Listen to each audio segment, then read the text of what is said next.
ball all over the place. And a nice full toss got Raman going. Raman has not been a regular in the Indian Test side. He's been in and out of the side, but with a century in the one-day game, he clinched his place in this Test match, and this was a fine cover drive.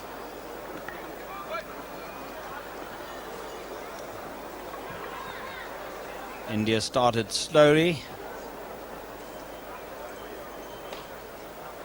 attacking field, and a big appeal for a catch at the wicket. But umpire Rudy Kutsen, South African umpire, not interested. Another short one from Brian McMillan, and W.V. Raman, not normally a hooker, getting inside the line and just trying to waft it away. He's trying to tap it away. And the South Africans thought that there was a nick,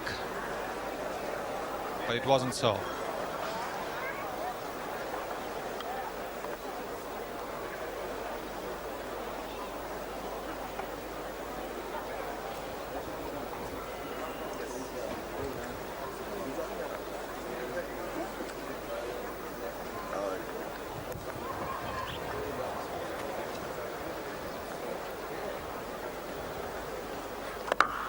Nice looking shot from Raman, and that's 4 runs.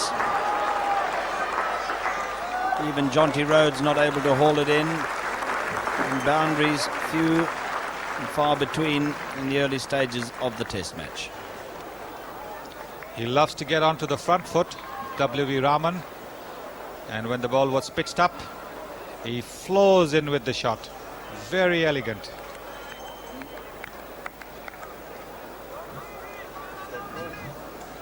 So just 2 boundaries, both hit by Raman in the first 30 runs for India. And Kepler Wessels must have been wondering whether his decision to put the Indians into bat was the right one, without his fast bowlers responding and giving him the breakthrough. And that was the first 4 off the bat of Shastri, through the slips, dropping short. It's a good delivery, that, from McMillan, moving just a little bit, and Shastri getting it off the outside edge. Fortunately didn't carry.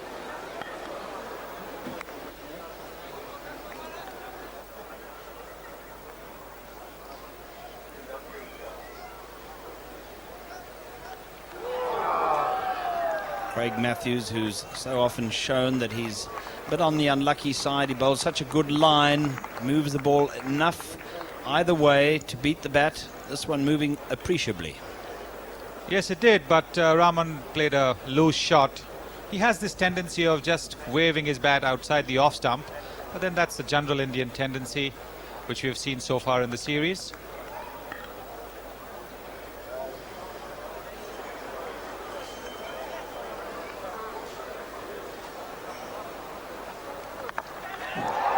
And the first wicket, with Shastri giving an easy catch to Omar Henry in the gully off the bowling of McMillan, and the breakthrough that Kepler Wessels so desperately was looking for.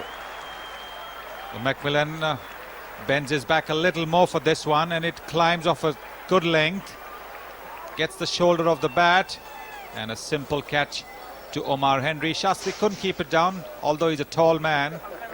It's a good delivery, and Shastri is out. Batting for an hour and 3/4 for his 10. There was a period when he was bogged down on 5, and for over an hour he never scored a run. Maybe just pushing a little bit too much at that one eventually, instead of offering a totally dead bat, and as a result of it, it flew above the head to Omar Henry, but an easy enough catch.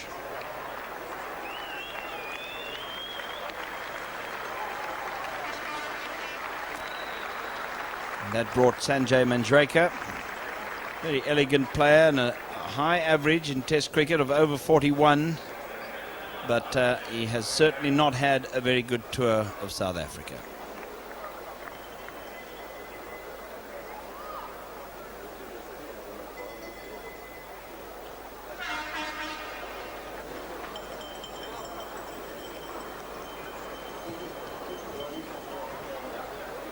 So Donald, having bowled indifferently in his first spell, his second over, for instance, nobody even offered a shot at a delivery, but when he came back for the second spell, he struck. After the luncheon interval. Well, it was Donald's loosener, just a gentle sort of warm-up delivery that most fast bowlers tend to bowl after they've had a break, and Rahman helping in pushing at that ball and getting an edge behind the wicket. All the hard work he's done, it's gone to naught with that loose shot. Rahman caught behind for 21. Just over 2 hours and hitting the 2 boundaries that we saw in this highlights package.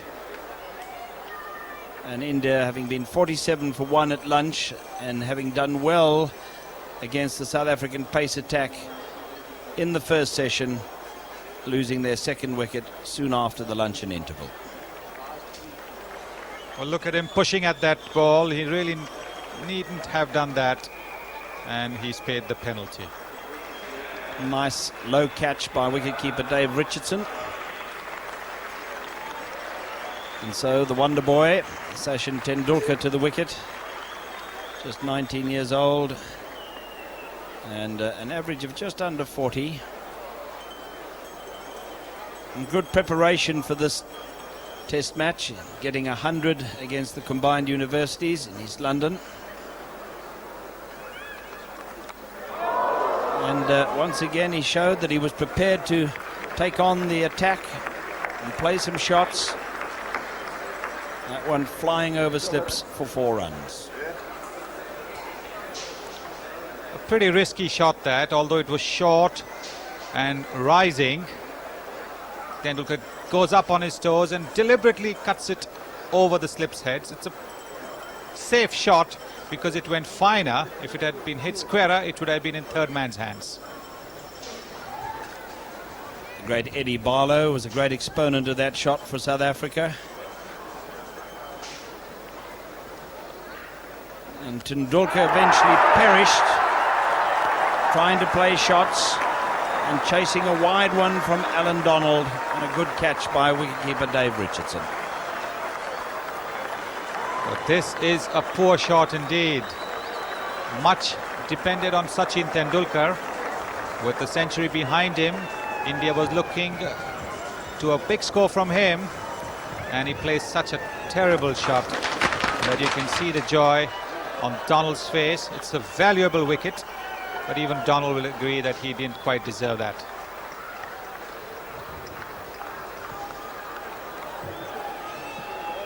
So out for just 6.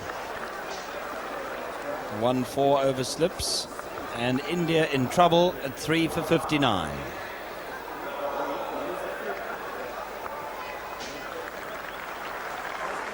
But there you see how far wide Tendulkar has gone outside the off stump, and Richardson takes a very good catch right in front of first slip, but he has to go for these catches. With the wicket-keeping gloves one has nowadays, he has to go for that. Mohammad Azharuddin, the captain, with a wonderful test record. He's too had an indifferent South African tour and playing in his 50th test match. A man who scored a century in each of his first 3 tests.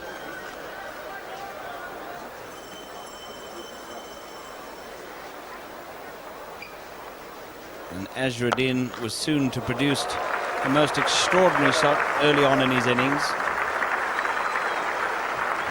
It was a terrific shot.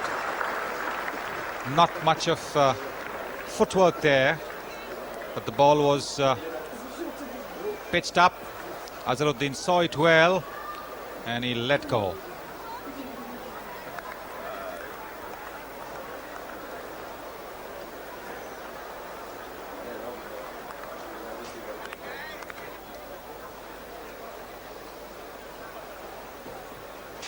When Azharuddin had reached 8, he might well have been caught by Dave Richardson, and certainly Alan Donald thought his man had taken the catch, and then was absolutely amazed when umpire Dave Shepherd from England said not out. Richardson also a bit amazed, but the slow motion replays will show that he did lose it.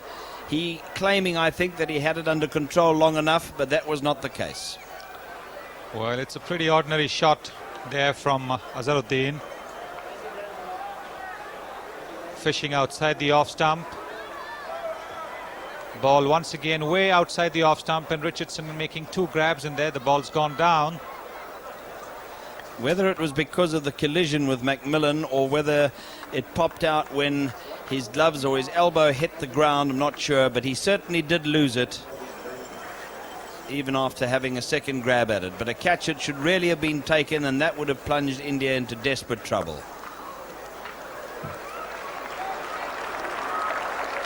One of the few boundaries, this time off the bat of Manjrekar. Manjrekar is short of runs. He needs a big score badly. Been batting quite confidently, and this was a confident shot. Craig Matthews, having conceded just 9 runs from his first 8 overs, came back for his second spell,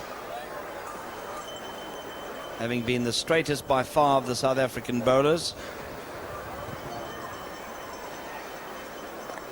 But he was soon punished in his return with a fine shot, just dropping it a little bit too short outside the off stump, and Azharuddin quick to seize on it.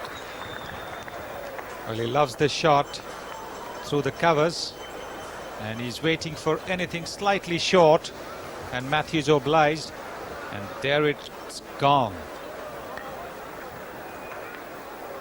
Forward and then back, and bang.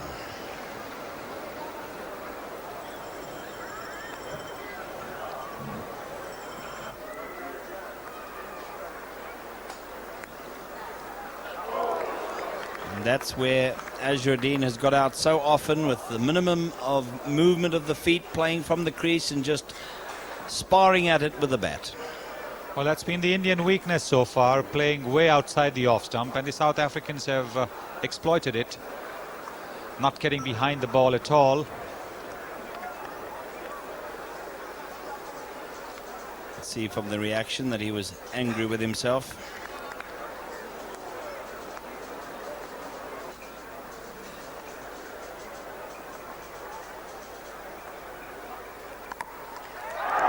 Manjrekar, the 4th wicket to go down, just steering it into the hands of Omar Henry in the gully. A poor shot, almost as though he was giving the fielders slip practice.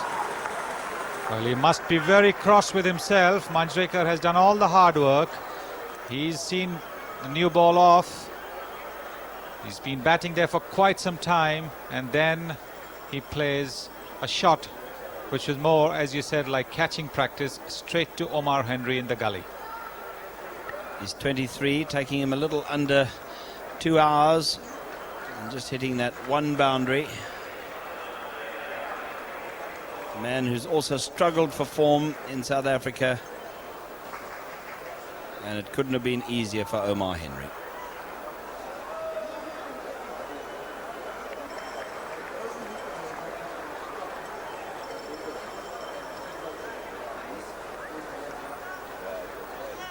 Praveen Amre, the hero of his first test and the first test in this series in Durban, when he scored 100 on debut. Tremendous first-class average and accumulation of runs. And again, he came in with a very important task to fulfill. Craig Matthews might well have had his first wicket of the day, with one that again found the outside edge, but it was a strange attempt to catch it in the slips. Wessels and Macmillan in first and second slip did not stand in a way which normally slip fielders do. That's why there's a bit of confusion there, with Wessels trying to stop it with his foot instead of with his hands. And those runs brought up the 100 in the 49th over, so it was slow cricket, slow progress by India, backs against the wall, every now and again punctuated by a good shot.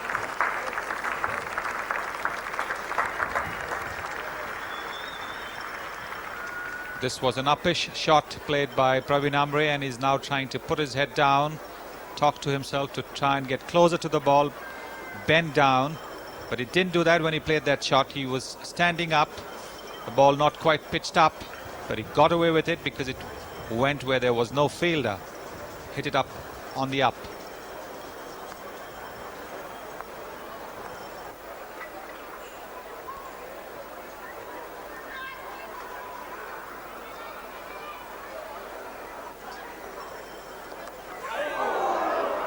Good many found the edge of the bat, and quite a few dropped short of the slips. And Craig Matthews again unlucky. And this is what I mean by saying that the slip fielders, Wessels and Macmillan, not quite in understanding where to stand. They are a little bit apart, which means that a catch which comes close and low is bound to go between the two of them. One leaving it to the other. And the net result, 4 runs.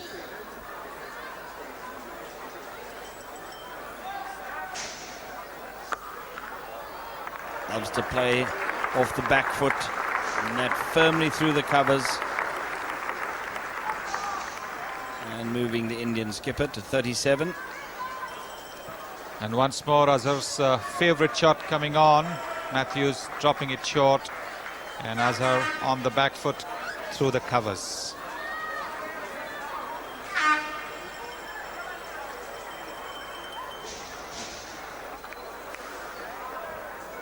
It was some time before the left arm spinner Omar Henry was brought into the attack. Kepler Wessels exploiting everything that was in the track for the fast bowlers, and when he did come on, he was hit occasionally through the covers, but on other occasions that man Jonty Rhodes was there to save a certain 4 runs. Yes, Amre had actually thought he'd got the gap there till Jonty Rhodes got there. Amazing how quickly he's back up on his feet after a save like that.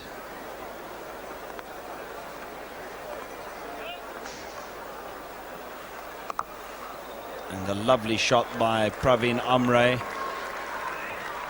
He loves to come down the wicket to the spinners, and the battle between him and Omar Henry was a classic one in the first test in Durban. It was renewed again today, and there again he balked as though he was going to come down the wicket, and Omar Henry fell for it, dropped it a little short, and he backed away and cracked it for 4.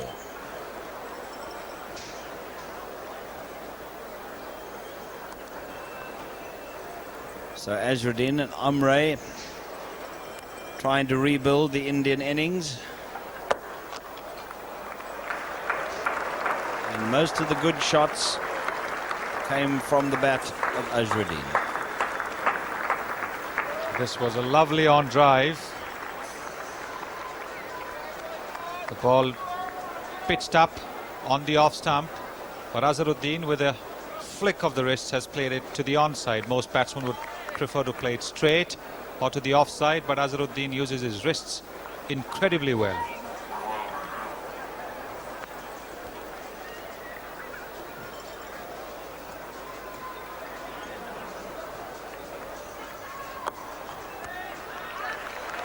Just getting it away, backward a square for 2 runs and enough to take him to 50. He's 11th 50 in Test match cricket, to go with 1100s, and that in his 50th Test. And an indication, Sunil, that a man who's made 1100s and 1150s, that most often when he gets to 50, he goes on to make 100. That's right, and he looked up at the skies to thank his God. That's what he normally does when he gets to a 50 or 100. And that 50 coming from only 64 balls. Statistics more familiar in one-day international cricket. But after Amre and his skipper Azharuddin had put on 45 for the 5th wicket, Amre succumbed again to the weakness outside the off stump that so many of the Indian batsmen have shown, and an easy catch for the slips. Once again a catching practice shot there from an Indian batsman. Amre, who had got so firmly behind the deliveries in his first test, not getting behind this one, in fact moving slightly away, and Macmillan with his big palms made no mistake. And the 5th wicket down on 143, and suddenly Kepler Wessel's decision to put India into bat being fully justified. There's Amre playing away from his body, and Macmillan waiting for that chance.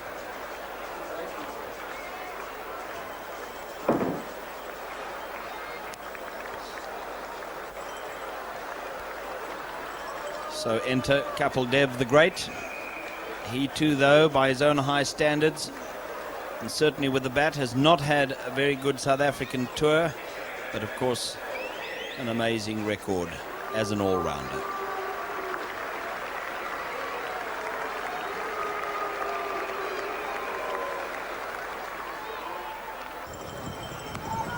Kapil Dev was to get a torrid welcome from Alan Donald. Very first ball hitting him in the chest and hurting. It was fairly predictable that Donald would dig in short to Kapil, and Kapil taking it on his shoulder.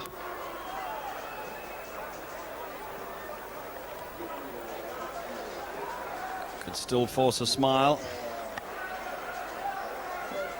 The next ball whizzed past his head. And a fired up Donald. Then got the wicket of the much sought after Mohammad Azharuddin.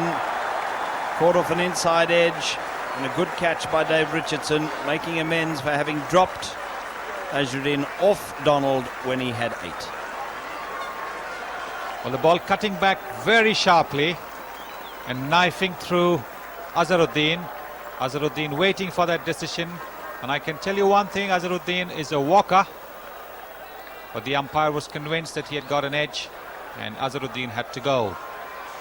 Well, it was so close to the inside edge, but it was also very close to his clothing. It could have flicked either, and the noise was probably there, and it's impossible from the slow motion replays to tell exactly what happened. But Mohammad Azharuddin was not happy with the decision.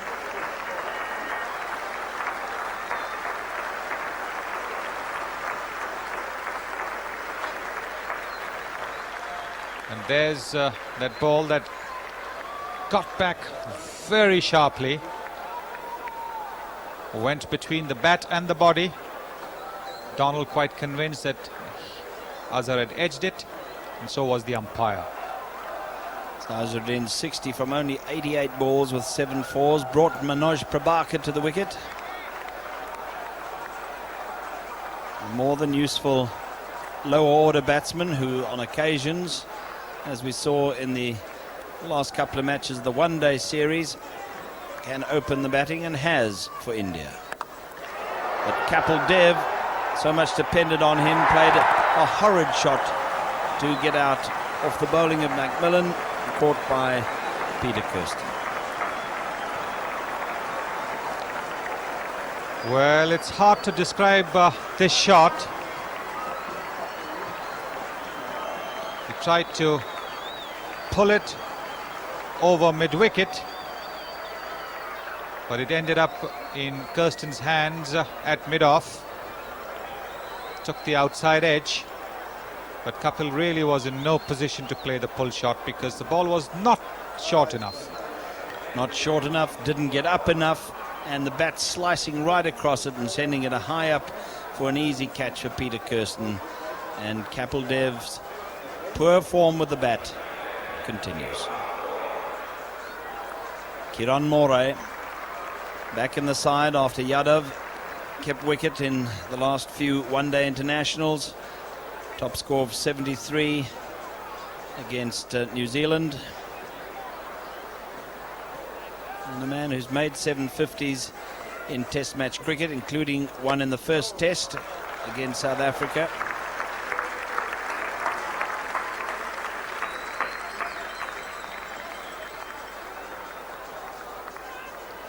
And Prabhakar playing this on the up. The foot not quite there, but the bat was, and it went right off the middle.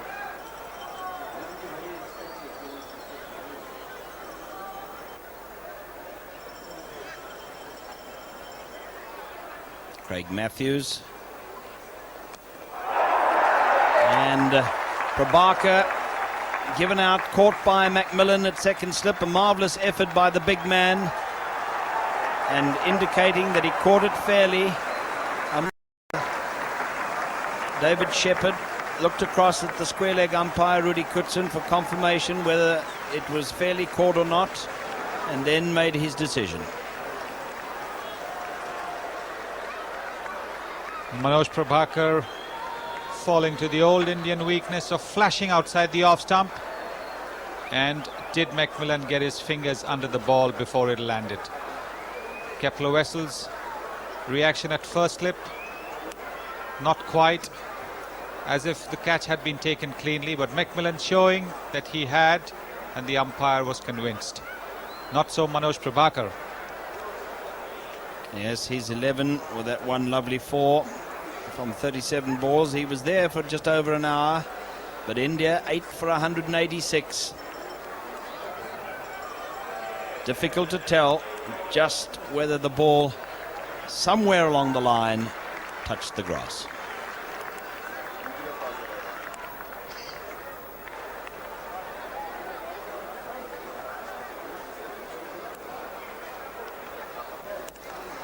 It'd be said that it was another great effort by Brian Macmillan.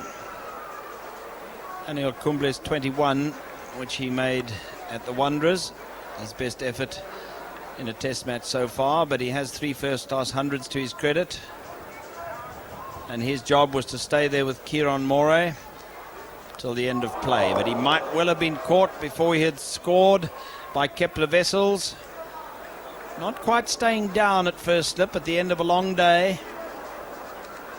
Very sharp chance. Yes, it does happen that you tend to relax a little bit in the slips at the fag end of the day, and Kumble was very lucky. 197 for 8, and early on Schultz got one to come back at Moray that he wanted to leave, but in the end it just hit, and it hit, unfortunately for him, on the glove. So it was a pretty nasty blow, that, and there was a fear at one stage that Kieron Moray might have been hurt badly, dropping his wrists and taking it on the glove. Yes, being the wicket keeper, if it was the fingers it could have been very serious, but it was the back of the hand, and the good Dr. Ali arrived with the magic spray, and Kieron Moray was able to bat on and was to show no real effect when keeping wicket later on. Alan Donald, with 4 wickets already under his belt, was surprised to see himself hit for 4 just to the onside of the wickets. One of the few deliveries that the batsman gets pitched up to him, and Moray decided to take advantage of it. Moray had received a few short deliveries from Donald, and when this one was pitched up, he was quickly on to the drive. Uppish though it may have been, it fetched him 4 runs.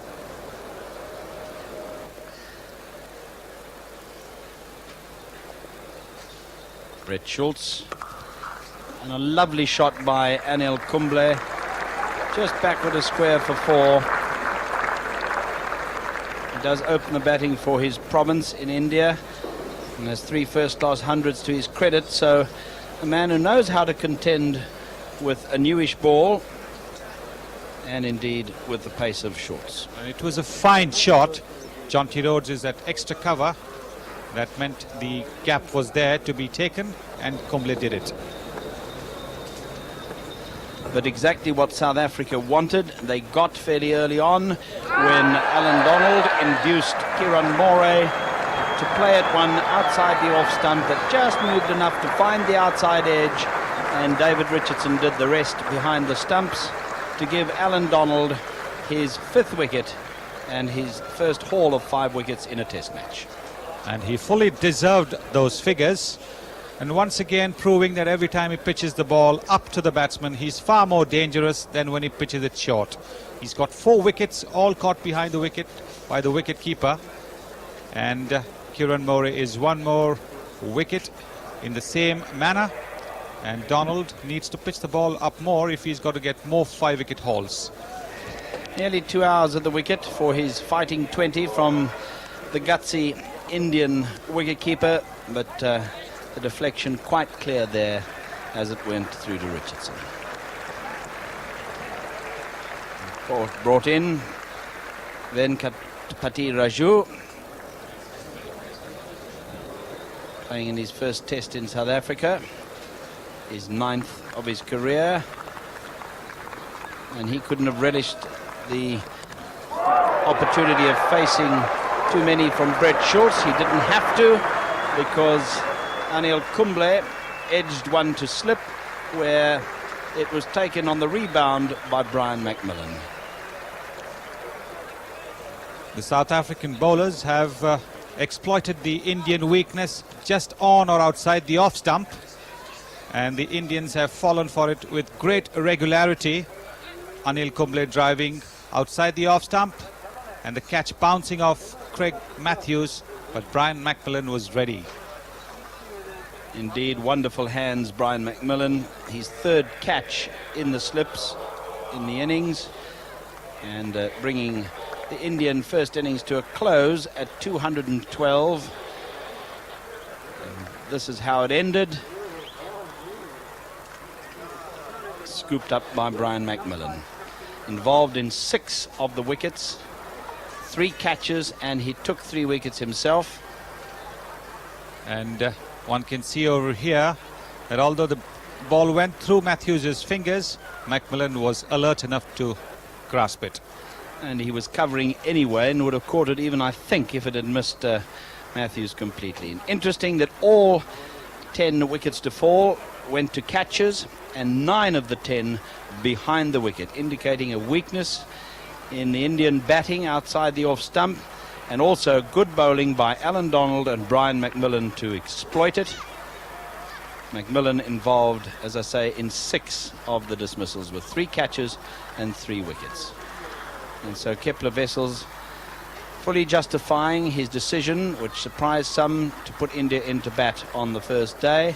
They got off to a good start, Shastri and Rahman putting on 43, and it looked as though at lunch that it might backfire on Kepler Wessels, but 3 wickets fell after lunch, 4 after tea, and only Azharuddin and Umre putting on 45 down the middle saved the innings from complete disaster. Donald, his first haul of 5, he started badly, as did Schultz in that first spell, but they soon settled, and Donald and McMillan the chief wicket takers, but good support from Matthews, from Henry, and Schultz a little wayward most of the time, but he did pick up the last wicket. And that's what they're playing for, the Castle Lager Trophy, the Friendship Tour Trophy.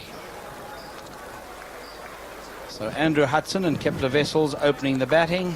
Andrew Hudson, that marvellous 163 on debut against the West Indies in Barbados, an average of just under 50.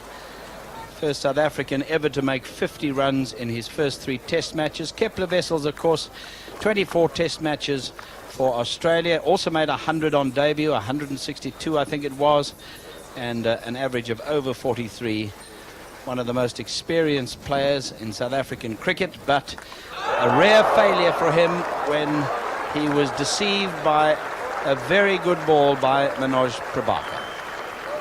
It was a good swinging Yorker from Manoj Prabhakar. The ball swinging into the left-handed Kepler Wessels and hitting the bottom of his bat, and then onto his pads and onto the wicket. A good delivery that from Manoj Prabhakar, and he's got South Africa's most consistent batsman out for no score.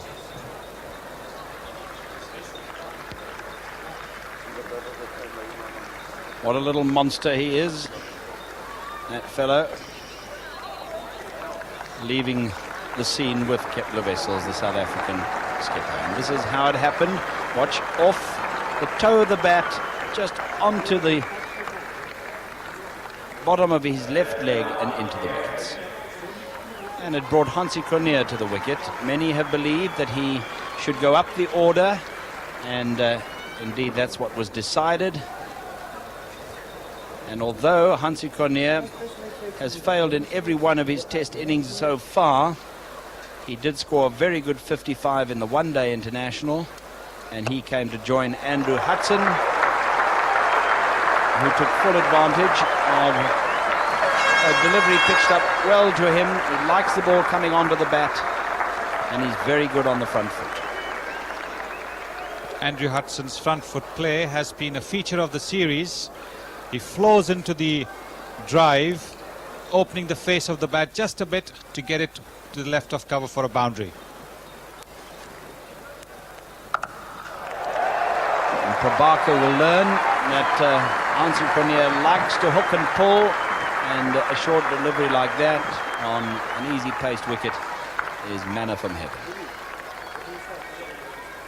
It certainly wasn't called for, because there was no fielder there, and on this wicket it was never going to be a surprise ball at Manoj Prabhakar's pace.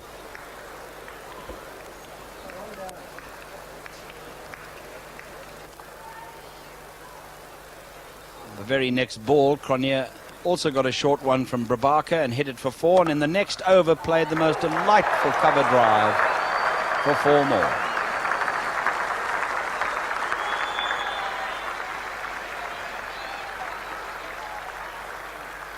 This was sheer timing, and the ball well pitched up, and Hansi Cronje just going through with that lovely timing. Wasn't long before we saw the entry of the spinners, Kumble and Raju, but Kumble, a rare short delivery outside the off stump that gave Hudson all the width he needed to crash it to the boundary. Kumble likes to pitch the ball just short of a length because he wants the ball to hurry off the wicket.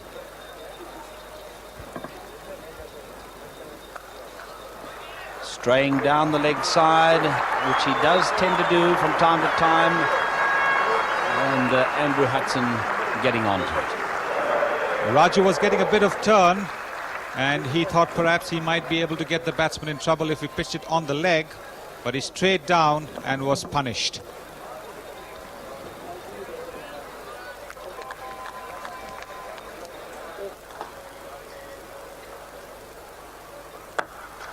Nicely timed by Andrew Hudson, and one fancies that a South African fielder might have cut that off. Raju diving almost over it. Yes, that's been the problem with the Indian fielding.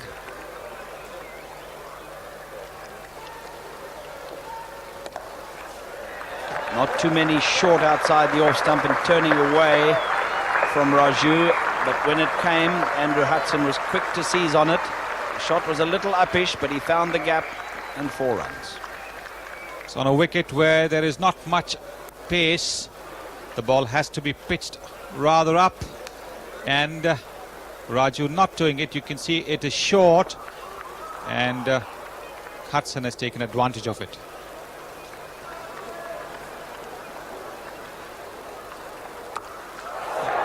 Not often that the South African batsman had brought that shot off against Kumble on this tour, but Cronje doing it handsomely, and 6 runs, and that gentleman, I might tell you, took a very good catch beyond the boundary.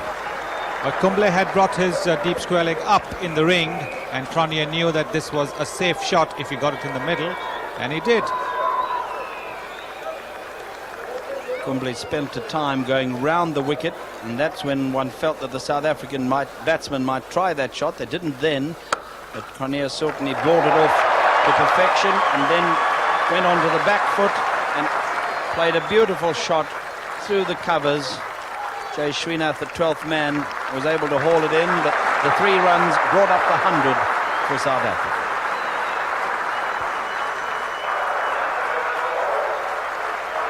In 159 minutes, remember, Kepler Wessels out with no runs on the board. So a very good start for South Africa in reply to the 212 all-out made by India. And when Cronje just turned that one backward as the square leg umpire, there were 2 runs for his first 50 in Test match cricket. It's a very well played innings. He came in with his captain gone for a 0, but he's battled it, and 50 runs or 140 balls with 5 boundaries is testimony to how well he's played.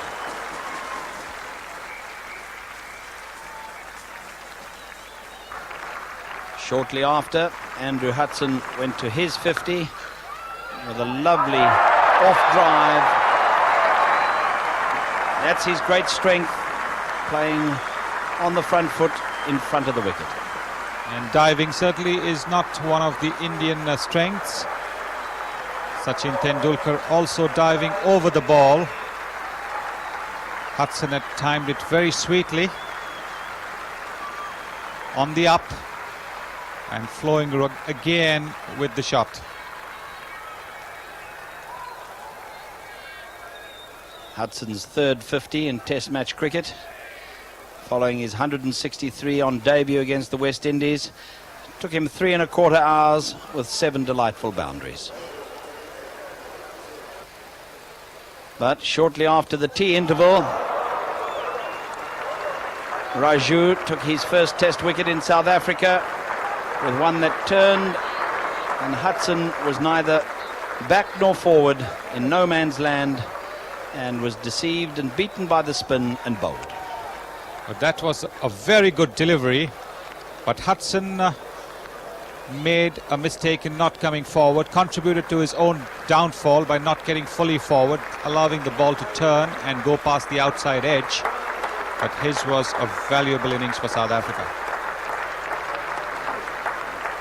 Yet another 50 for him. Remember, he started the match with an average of just under 50. So maintaining his good form for South Africa in the few Test match innings he has played. Enter a very experienced man in Peter Kirsten, well over 20,000 first-class runs to his career. Top score of 52 in his first Test match against the West Indies in Barbados. But in the very same over that Hudson got out, Peter Kirsten was given out, caught behind, and Raju had taken 2 wickets in an over. Well, almost a similar delivery that got Andrew Hudson. This time it turned a little more, but got the outside edge, and wicketkeeper Kiran More made no mistake. The slow-mo replay will never tell you whether there was the faint nick there or not, but Kirsten given out, and with Kepler Wessels out for a duck and Kirsten out for a duck, suddenly the whole course of the match changed quite dramatically. South Africa were going along so nicely, and it brought Brian McMillan to the wicket. Promoted ahead of Jonty Rhodes, a fine technician who missed the Test in Barbados because of injury, missed that tour to the West Indies, but in his second Test innings he made 98 fine runs in Johannesburg, and he joined Hansie Cronje, who continued on his merry way. This was a pretty brave shot because he swept against the spin, and that too from outside the off stump. He had to get well on top of it to ensure that there was no edge into the air, and he did. He plays the shot well and plays it often. Brian McMillan there using his feet nicely to Raju and getting 4 runs to Longman. And how simple it looks when a batsman uses his feet to the spinners and gets to the pitch of the ball. No hint of turn at all over there, as McMillan goes down the wicket, gets to the pitch of the ball and drives it.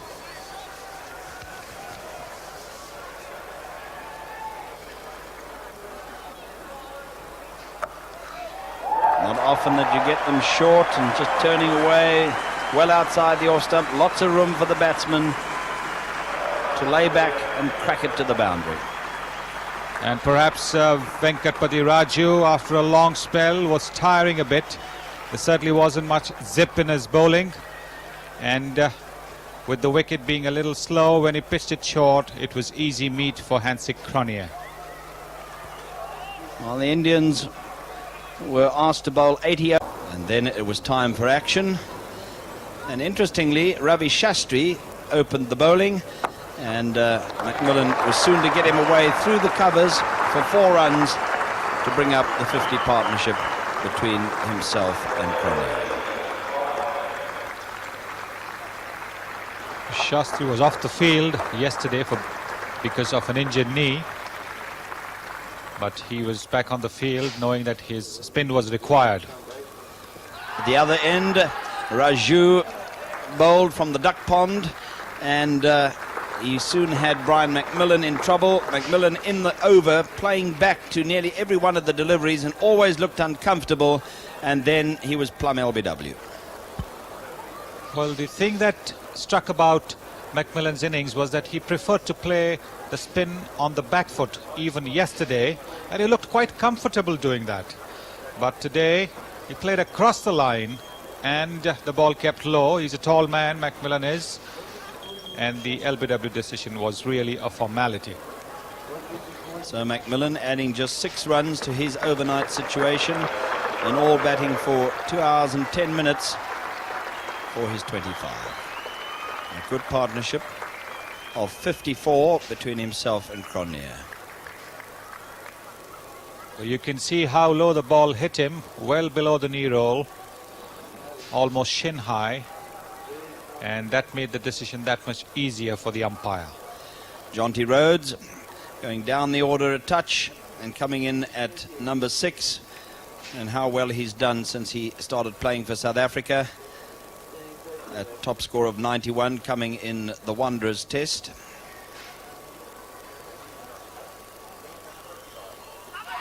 And that might have been the end of Cronje. Good bowling by Raju, who got turn as he did yesterday, but on occasions it turned a little quicker and bounced a bit. Well, Kapil Dev not down, and that's why the ball going between his hands, a possible chance. Jonty Rhodes got one that was short enough to play this shot. It was also drifting down the onside, but instead of keeping it down, he hit it straight down the throat of Manoj Prabhakar at backward square leg. Jonty Rhodes is by far the most aggressive of the South African batsmen. He's down the wicket to the spinners, and when the ball is pitched short, he's not afraid to pull it. This time, however, he got a top edge, and it was an easy catch for Manoj Prabhakar. So 2 quick wickets going down in the South African innings this morning. And disappointment for Jonty Rhodes' parents. This is how it happened. You see, it was going down the leg side, so the shot was certainly on, but skying it straight into the safe hands of Prabhakar. Dave Richardson, the wicketkeeper, to the wicket. His top score came at the Wanderers when he came in as night watchman and stayed on the next day to make a good 50.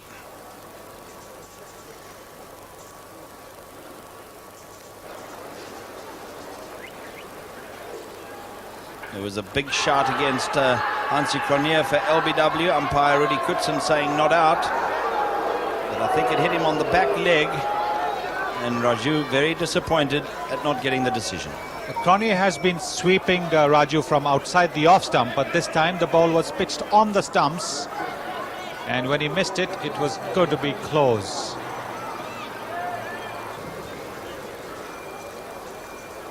There was more disaster to come for South Africa when Dave Richardson pushed one on the offside, and who knows what the language was between the two players out there.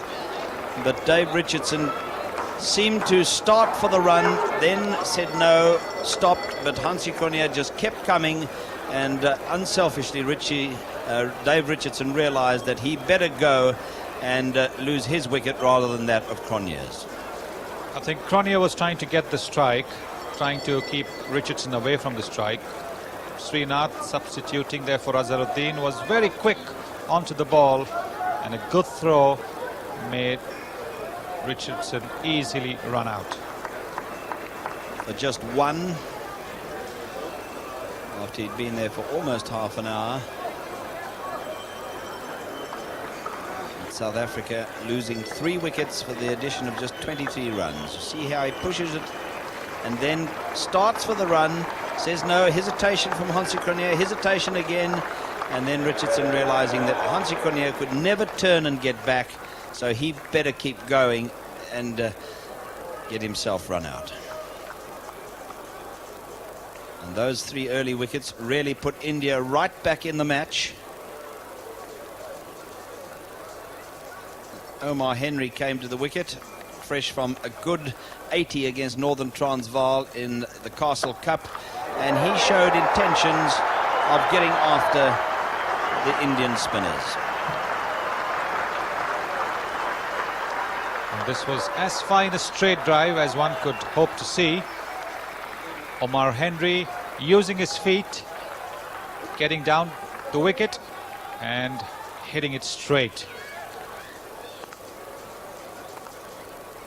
He was also aggressive to Raju, the left-arm spinner, hitting with the spin, coming down the wicket again, and a fine shot for 6. Once again, the use of the feet by Omar Henry. Most of the South African batsmen have preferred to play the spinners from the crease, but not Omar Henry. He's down the wicket, getting to the pitch of the ball, makes it easier if you're down the wicket, and 6 runs it is. And many felt that somebody in the South African batting lineup had to get hold of the spinners,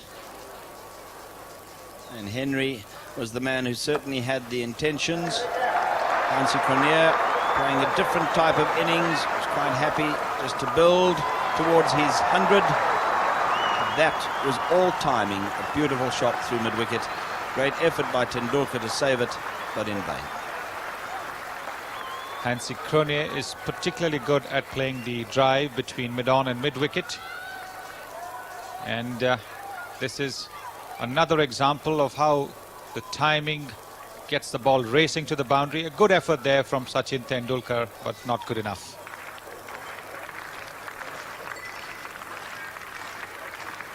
Hansie Cronje on 96, and he got one of the rare short deliveries from Kumble with enough width outside the off stump to crack it away for 4 and to raise his bat in triumph, his maiden 100. His previous 4 innings in Test cricket had brought him only 30 runs, but what a studied endeavour this was. Applause from his fellow players and cricketing manager Mike Proctor. An innings that took almost 7 hours with 9 fours and a 6. What a moment to reflect on for the 23-year-old South African.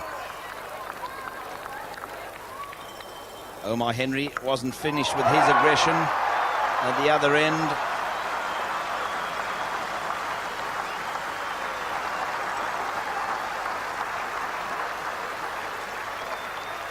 And what using one's feet does is to create doubts in the minds of the spinners, and the spinners then tend to pitch the ball just a little bit short, which can then give you the room to play a drive off the back foot.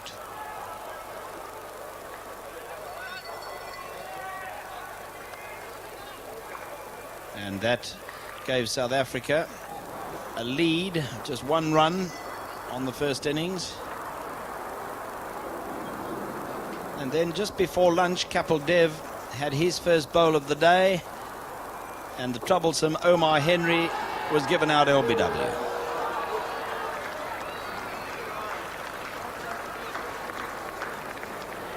And reward at last for Kapil Dev. He got a ball to straighten up, and Omar Henry was right in front to the straight delivery. And Omar Henry, as you can see, didn't go fully forward.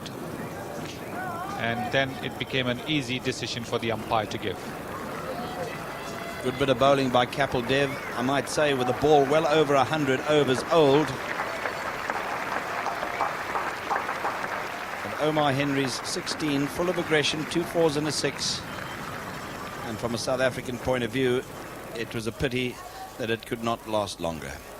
But Craig Matthews came to the wicket after 2 useful lower order contributions in his only test match. And that was at the Wanderers. A young man who has a first-class 100 to his credit. But there was more to come from Hansie Cronje, and a beautiful off-drive.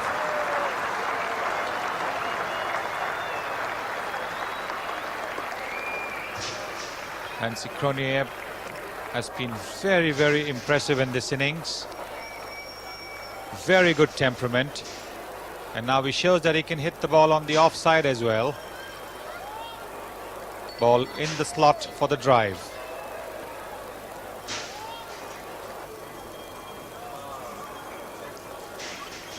His batting partner's running out. He was conscious of the need to get on with things, but a little bit of a loose shot there.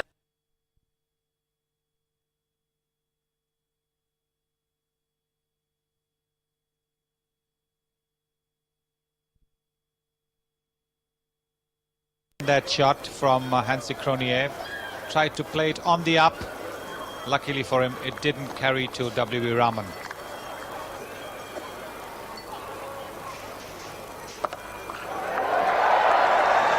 Good blow by Hansie Cronje.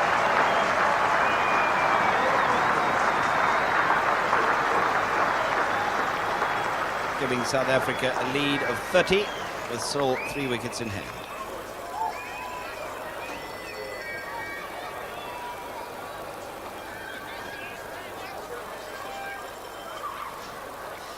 The new ball was eventually taken after 130 overs. And as so often does happen, the score suddenly accelerated and the ball going quicker to the boundary off the bat. And this is the shot that Craig Matthews plays very well. He's a predominantly front foot player, and he opened the face of the bat. We saw him playing a similar shot in Johannesburg, and this must be one of his favorite shots. Brought up the 250. But Kapil Dev, armed with a new ball, was to put an end to Matthews's very worthwhile contribution, as much for the score that he made as for staying with Hansie Cronje. Azharuddin taking the catch, which went quickly off the bat. And once more, Craig Matthews opening the face of the bat, and with the outswinger from Kapil Dev, helping it into the waiting hands of Mohammad Azharuddin, the captain, at first slip. A very simple catch. 17 in a partnership of 44 for the 8th wicket with Hansie Cronje. That's how it ended, straight into the hands of the Indian skipper.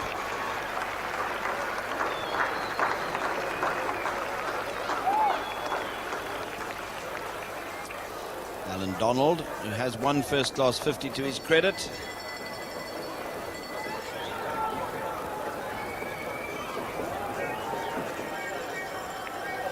And like all fast bowlers, likes to get out in the middle with the bat.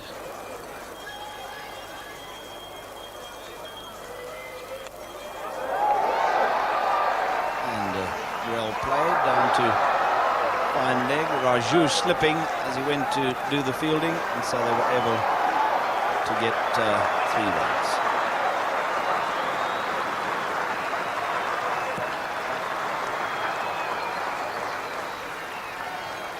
Prabhakar anxious to get another wicket, fancying his chances against Alan Donald. Let's rip an in-swinger, but Raju then makes a mess of a simple stop.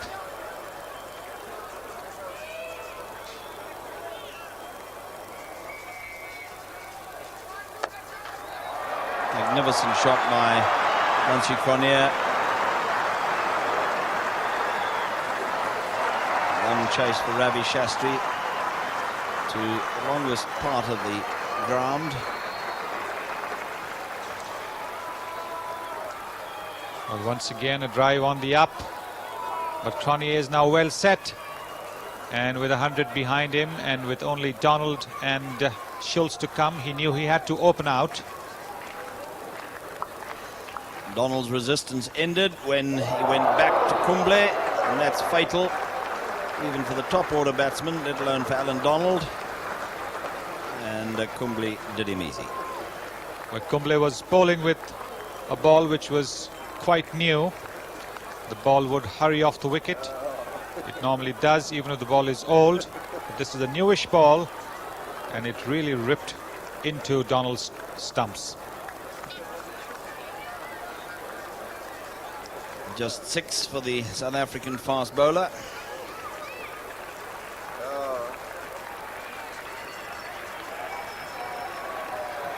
You can see the gap and the stumps being tilted. Donald neither forward nor back, and that's a fatal thing to do when you're playing Kumble. Brought Brett Schultz to the wicket. No great pretensions as a batsman. And it was the signal for Vantsi Cronje to really have a go at the bowling. And in so doing, he was last man out.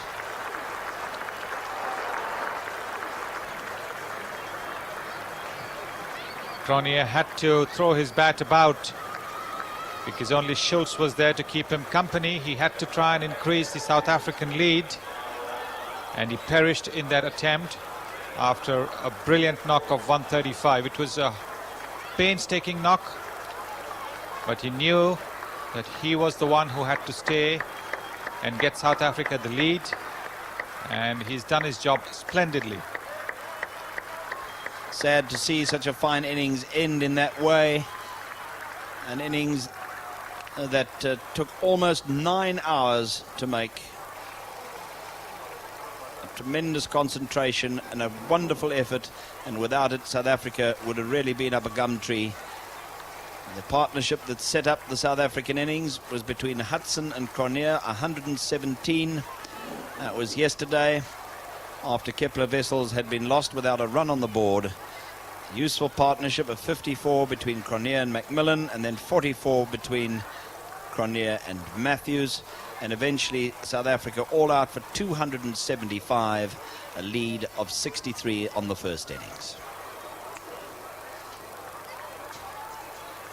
The runs came slowly because of some good sustained bowling, but some useful partnerships, and Cronje featuring in almost every one of them, starting with the 117 with Hudson, the 54 with McMillan, and the 30 with Henry, and then 40 with Matthews.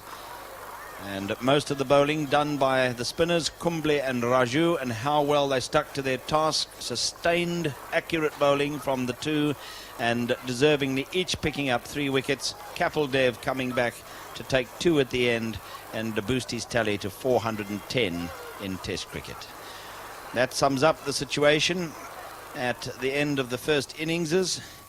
South Africa a handy lead of 63, but obviously they would have loved to have a good deal more than that.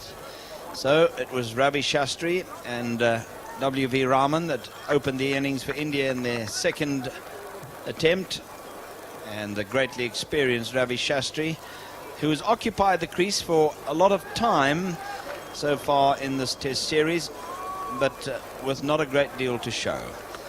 Kiri Raman, splendid 113 at Centurion Park in the one-day international, but he not really getting amongst the runs other than that one innings.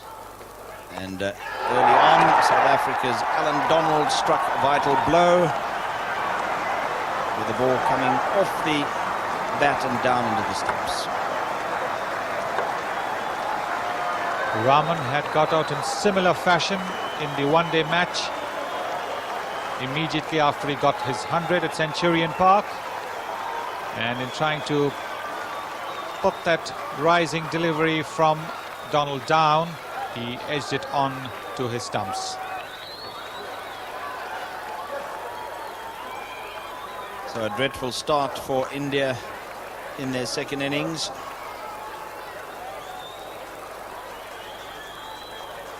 And once again you see Rahman playing away from his body and dragging the ball onto the stumps.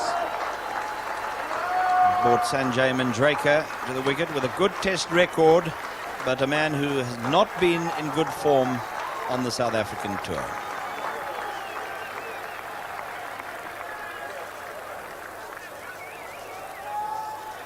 Not a great crowd for an absorbing day's cricket, and there was further drama for India when Alan Donald had Manjrekar LBW.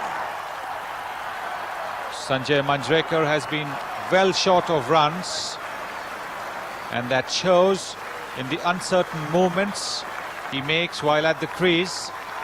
Back, across, forward, back, and when Donald gets the ball to nip back in and keep low, then he finds that he is in front of the wicket. Yes, he certainly moved right across his stumps.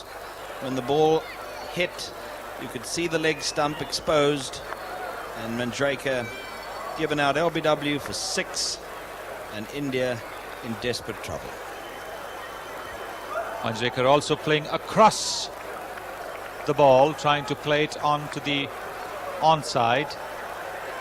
Not the best way to defend an incoming ball, and particularly if it keeps low.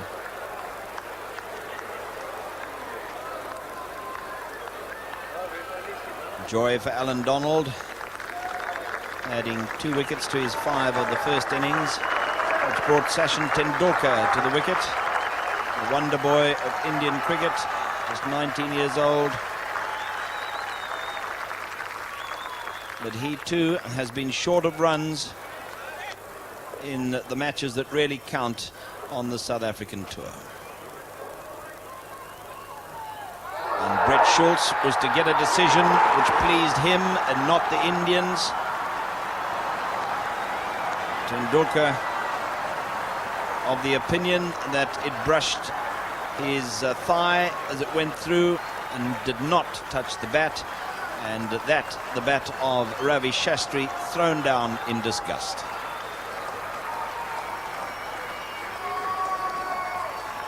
And umpire Rudy Kutsin, who gave the decision, having a word with Shastri.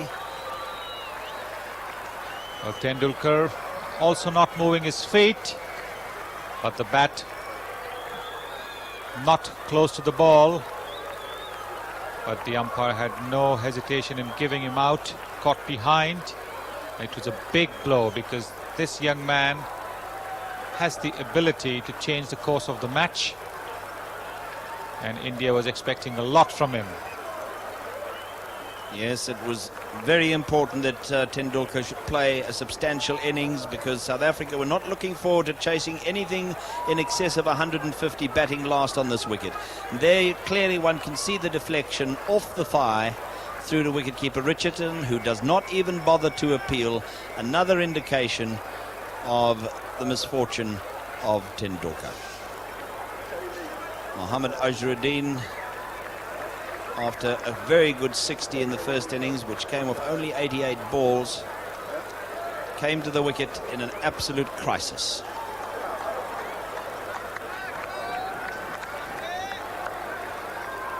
And there you can see the ball clearly missing the bat, and Richardson's reaction really tells the story. The umpire obviously believing that the ball just got the inside edge before it deflected away off the thigh. Azharuddin, as soon as he got to the wicket, showed that he was intent on hitting India out of trouble with some very attractive shots, continuing where he left off in the first innings. Azharuddin's footwork a lot more sure now after he got those runs in the first innings as well as in the last 3 one-day games. But it was not to last, and a good catch by Kepler Wessels low down ended the Indian skipper's innings, and once again falling to a loose shot outside the off stump. The old Indian weakness, trying to nibble at deliveries outside the off stump, and when a bowler of Donald's pace and bounce gets one over there, it's better to leave them alone. But the Indian batsmen, including the skipper, have not learned their lessons. And that wicket taking Donald's tally for the match to 8. And what a big blow for India.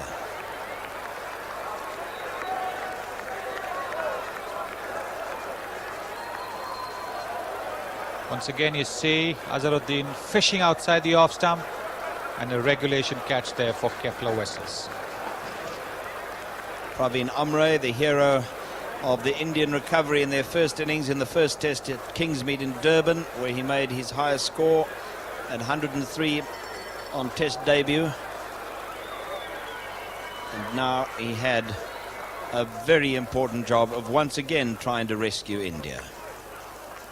But he got one that lifted, and although it was down the leg side and not well directed, he went after it and just got enough bat or glove for Richardson to take a catch down the leg side. This was an uncharacteristic shot from Praveen Amre. He doesn't normally play the hook, but certainly the nerves or the pressure now telling, and he wasn't able to resist playing the hook shot, and he's back in the pavilion. Caught Richardson, bowled Schultz.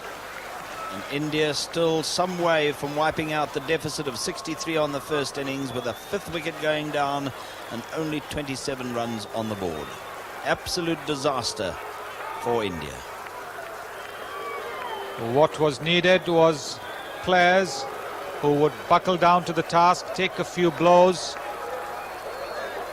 But when you play for your country, you should be prepared to take a little bit of pain. But the Indian batsmen don't seem to be prepared to do that. Yes, certainly most of them have looked uncomfortable against the pace of Donald and Schultz. Kapil Dev too, as great a player as he has been, has not prospered on this tour and has also been peppered by the fast bowlers. Brian McMillan was to have the final say in terms of wickets on the day, with Ravi Shastri having withstood the onslaught for a long time, succumbing in the end to another leg side catch. Ravi Shastri has been hanging in there, but he hasn't been getting the ones and the twos, and so you see, in spite of batting for 95 minutes in 68 balls, he's got only 5 runs to show for all his efforts, but at least he was prepared to guts it out there, to hang in there, unlike the other Indian batsmen who meekly surrendered their wickets. So 31 for 6 India when Manoj Prabhakar came to the wicket, the man who's opened the innings for India before. We saw him do that in some of the one-day internationals, and full credit to him.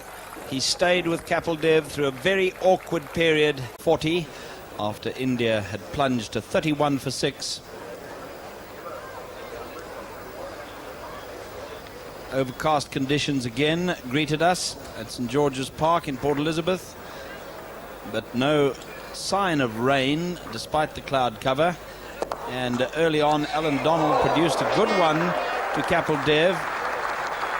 But the interesting aspect of this whole little affair was the very, very good fielding by Andrew Hudson at short leg, and it might have been close if he'd have hit. Kapil Dev getting a Yorker off, and Hudson quickly grabbing it, but not able to flick it away quickly because it had gone to his wrong hand, the left hand. But it was a close call nevertheless for Kapil. Kapil Dev loves to hook and to pull. In short delivery, he is prepared to have a go. He loves the challenge, Kapil Dev. And this short ball was hooked brilliantly, rolling his wrists over, ensuring that the ball was kept down and hit into the gap. South Africa got what they were wanting, an early breakthrough when Manoj Prabhakar was given out caught behind. He was not happy with the decision, feeling and indicating that he brushed the pad with the inside of his bat. That's what made the noise on its way through to Richardson. And a good leg cutter there from Alan Donald. Richardson taking it, and Manoj Prabhakar not quite happy with the decision.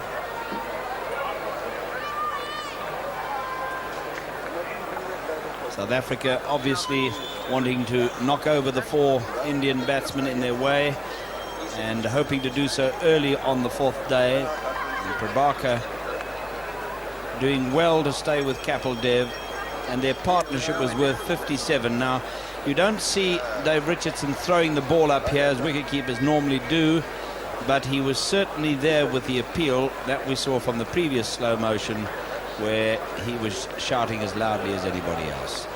But Prabhakar very unhappy.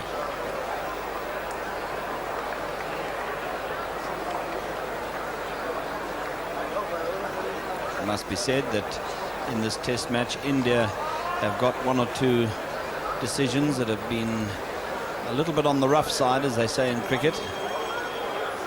And certainly they had more of those that might have just been on the wrong side than the South Africans.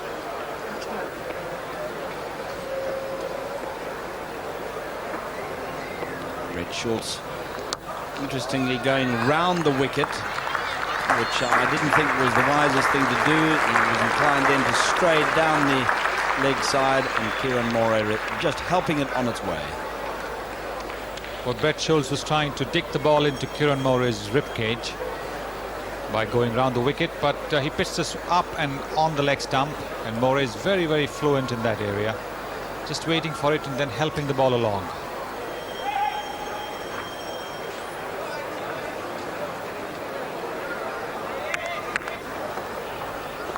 A couple of overs later, it was much the same. Plenty of wrists in that little shot, and the ball fairly racing away to the boundary and bringing up the Indian head. And once again, Brett Schultz over pitching and pitching it on the leg stump, which is the area Moore enjoys, and this time it was an even better shot than the first one, in front of square.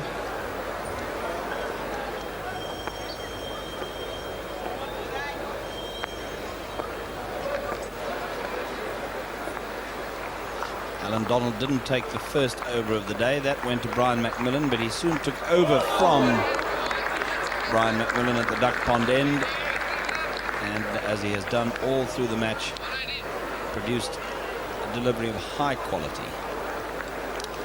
This was a genuinely unplayable delivery, much too good for Kieran Moore, and Alan Donald knows it.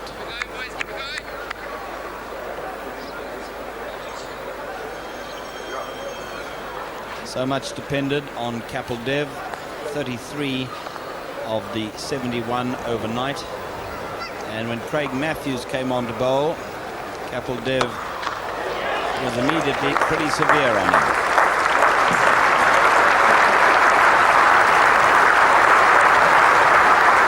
All this while, Kapil Dev has been rocking onto the back foot with the short deliveries that have been fairly liberally bowled at him by Donald and Schultz, and suddenly he gets the opportunity to get onto the front foot.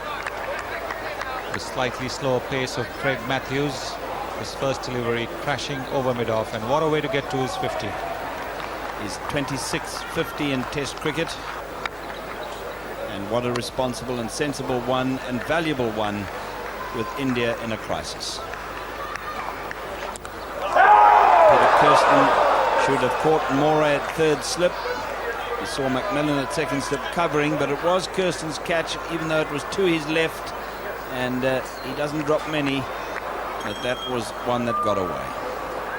Peter Kirsten certainly not having the best of matches over here. A fairly simple catch by Test match standards. He seemed to make a grab for it, and it bounced off his hands and away from Macmillan. It wasn't to prove too expensive, as Alan Donald got Moray in the end, this time off the inside edge of the bat into the stumps.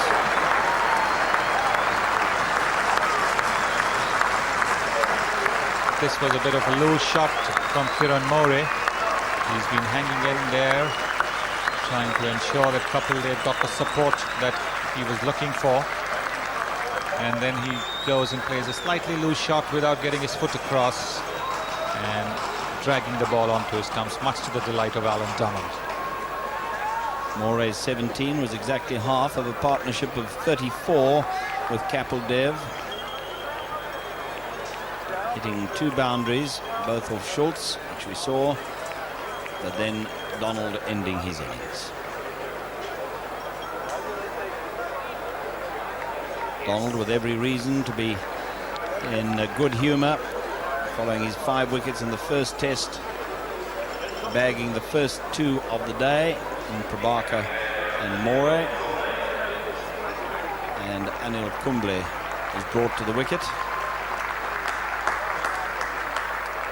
A man who, as we've said before, has opened the innings for his province, his 3 first-class hundreds to his credit, so a good deal better than a number 10. But he might have been out early on, Kumble. The ball just dropping short of a diving Dave Richardson. It was a good effort, and he almost got his glove underneath it. And Kumble was a bit tentative to start off with, and which is understandable. He's not a regular batsman, but like the regular batsman, he also is flashing outside the off stump. That almost got him, but Richardson not able to get his gloves under the ball. Kapil Dev, all the while, was prepared to play the shots to the bad balls and even the good ones, and there was nothing wrong with that delivery, but what a cracking shot from the great Indian batsman. And this is the genius of Kapil Dev. He can hit perfectly good deliveries for boundaries. And Alan Donald must be wondering what he did wrong, because it was a good length ball on the off stump, but Kapil Dev just stood up and smashed it.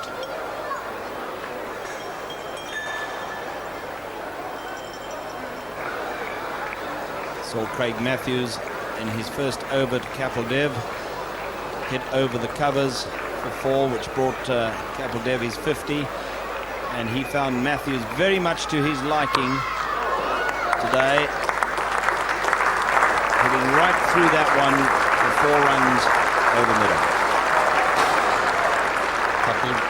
Kapil Dev certainly relishing the prospect of getting onto the front foot, and Matthews, as we know, likes to pitch the ball up on or around the off stump, and this time he's been hit from outside the off stump over mid-on. There was more to come in the same over. In fact, the very next ball, the ball went higher, harder and further for 6.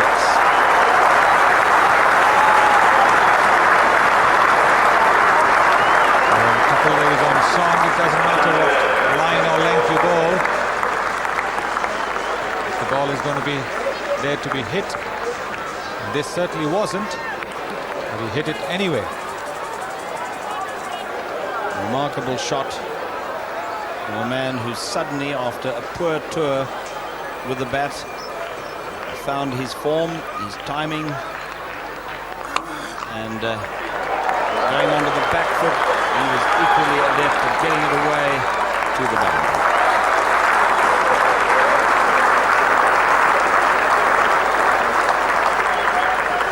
What a tremendous shot that was. Once again, just standing up and hitting through.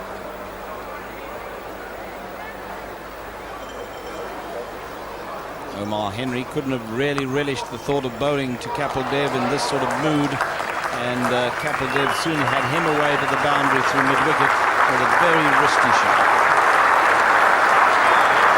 And that product is 100, his 8th century in Test cricket. Congratulations from Anil Kumble, who stood there resolutely, giving Kapil Dev the support he was looking for, and the Indian team joining in the applause. It's a marvellous 100. I've only seen one better against Australia. An incredible innings when one remembers that India were 31 for 6.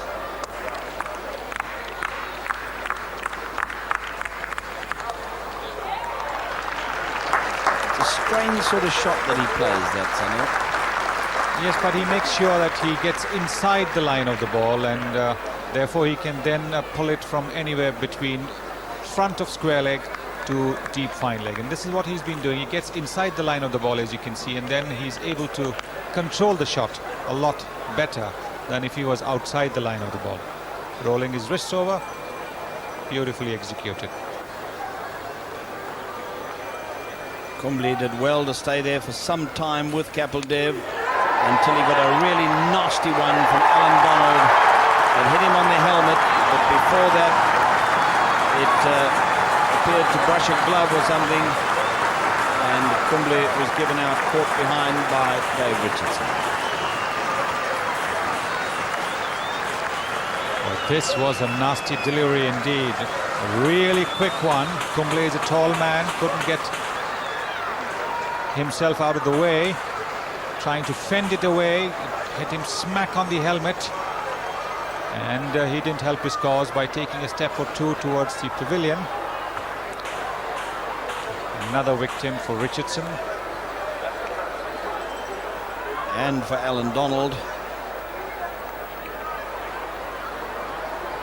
Donald getting all 3 of the wickets to fall at this stage, and adding to his 5 wickets for 55 in the first innings.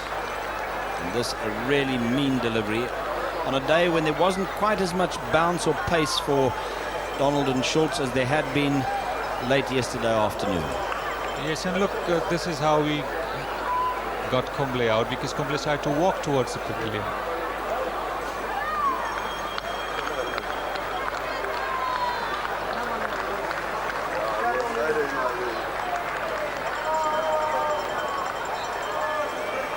So Raju, the number 11, an encouragement for him from Kapil Dev. Nothing tremendous to talk about as from a batting point of view, but he knew his sole job was to stay there with Kapil Dev.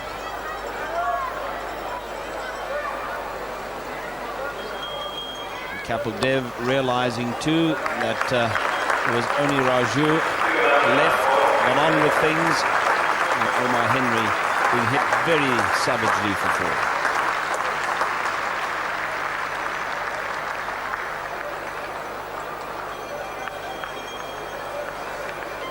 And Kapil almost facing mid-wicket when he hit that shot, almost like a straight drive facing mid-wicket. Donald also came in for a bit of punishment from Kapil Dev, throwing the bat at everything in the hope of trying to build a total that would challenge South Africa in the final innings. By now Kapil Dev was sighting the ball as big as a football. It didn't need much footwork there, just stood up and whacked it past cover.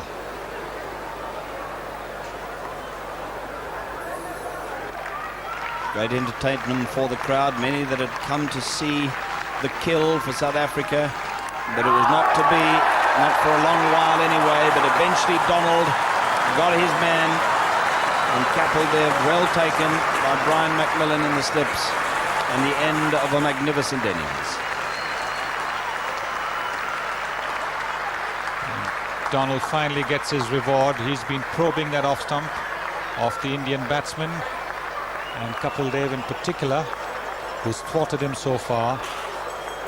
But there he gets Kapil trying to look for a single to keep the strike, and Brian McMillan's big palms closing over this catch. But what an innings, 129 when India were in desperate trouble, and it came in a little over 4 hours with some delightful boundaries. This, though, is how it ended, into the safe hands of Brian McMillan, and what threatened to be a complete disaster for India when they plunged to 31 for 6 in his 4th test match, an average of just under 50, 3 50s and 100 already to his credit. And he started with a lovely shot through the covers for 4.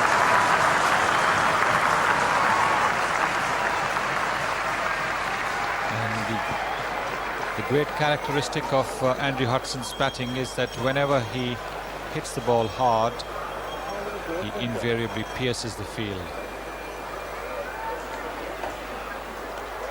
Wessels was also in a positive frame of mind, wanting to win the match before the end of the day and not have to come back for a 5th day. This was a very, very nicely executed cover drive, head right on top.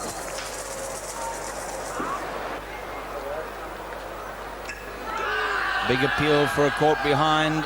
Umpire Shepherd, though, very clearly saying not out. Moray was unhappy and kicked the ball away.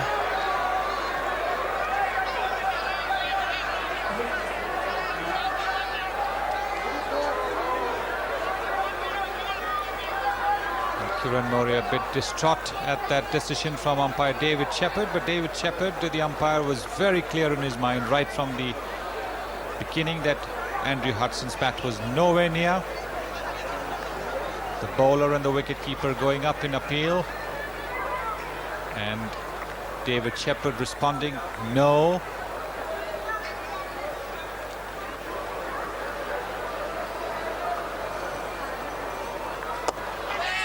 Kepler Wessels might well have been caught and bowled by Anil Kumble when he had 6.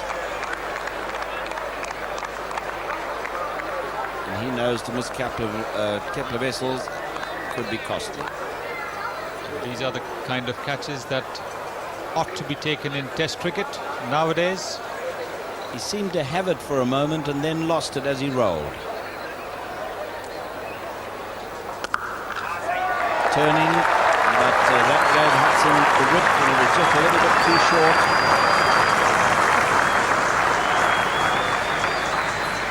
In spite of 4 fielders there on the offside, Hudson once again managing to find the gap.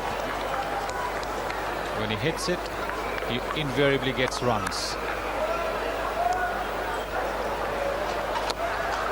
Straying down the leg side, and Wessels passing onto it very quickly.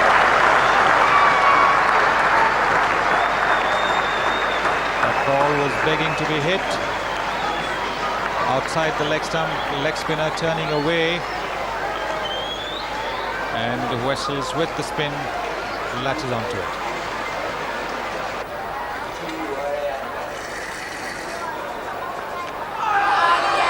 Good bit of wicket keeping by Kiran Moray, and the umpire calling for a decision from the 3rd umpire with the help of television replays. And Wessels dragging his foot out of the crease, but quickly getting it back before Moray can whip the bails off.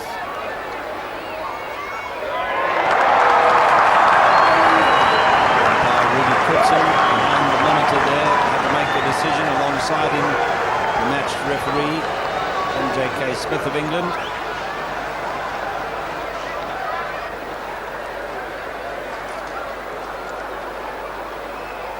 Hudson might well have been caught by Azharuddin at slip of Raju. And Azharuddin normally hangs on to these catches, but nothing's going right for the skipper.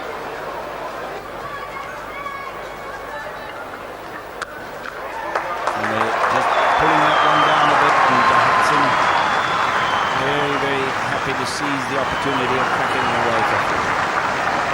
Must be said that the Indian spinners bowled very, very poorly in this innings, when one would have expected them to bowl a lot better and get a lot more purchase from the wicket.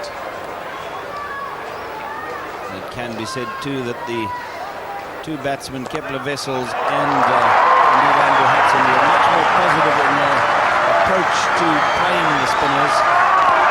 And Kepler Wessels were producing another delightful cover drive. Yes, they certainly were more positive, both Wessels and Hudson, getting to the pitch of the ball. As you can see, this footwork from Kepler Wessels, getting to the pitch of the ball and then hitting it between extra cover and mid-off. Kepler Wessels is 50, coming in well under 2 hours of 101 balls with 6 delightful boundaries, and not often that you find Kepler Wessels outscoring Andrew Hudson. Tendulkar came on and immediately had Hudson caught by Azharuddin in the slips.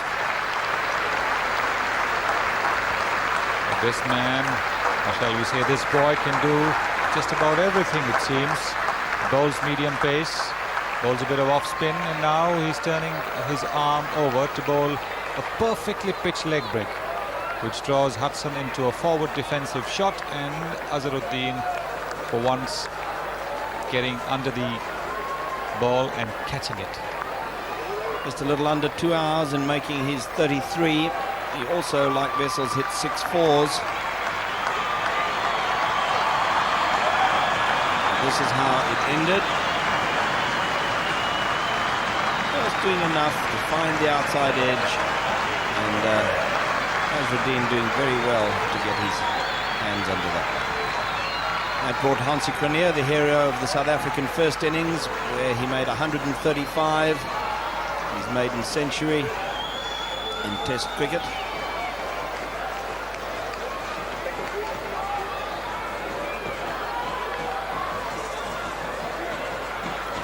A nice crowd that came out to watch the final day, as it proved to be. Kepler Wessels was really in quite sparkling form.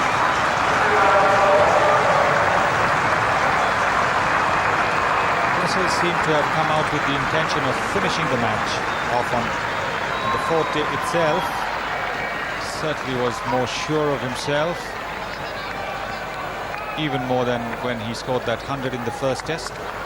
But he was helped to a great extent by some ordinary Indian bowling, this full toss from Tendulkar being promptly dealt with. Kumble never stopped trying, and must have been mortified to see his skipper Azharuddin miss another one in the slips. It certainly hasn't been the best of days for the skipper. This was a relation catch. A catch he would take 9 times out of 10.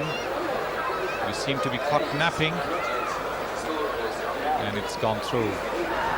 Twice Kumble could have had Kepler Wessels, once when he dropped him off his own bowling when he had 6, and with Azharuddin missing him in the slips then on 60, and Kepler Wessels took full advantage of it.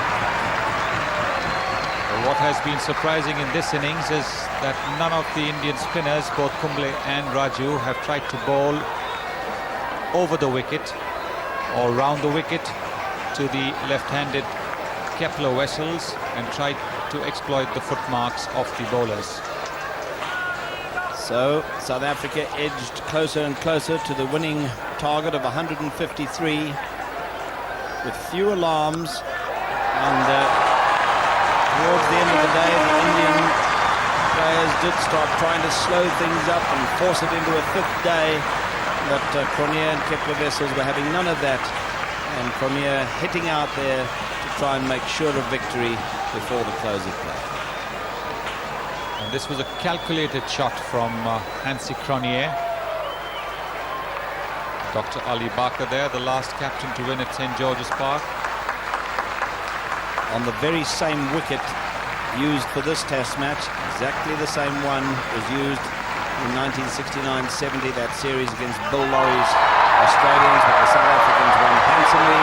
as they did at St George's Park 22 years later, with Kepler Wessels appropriately hitting the winning runs, and a great victory for South Africa.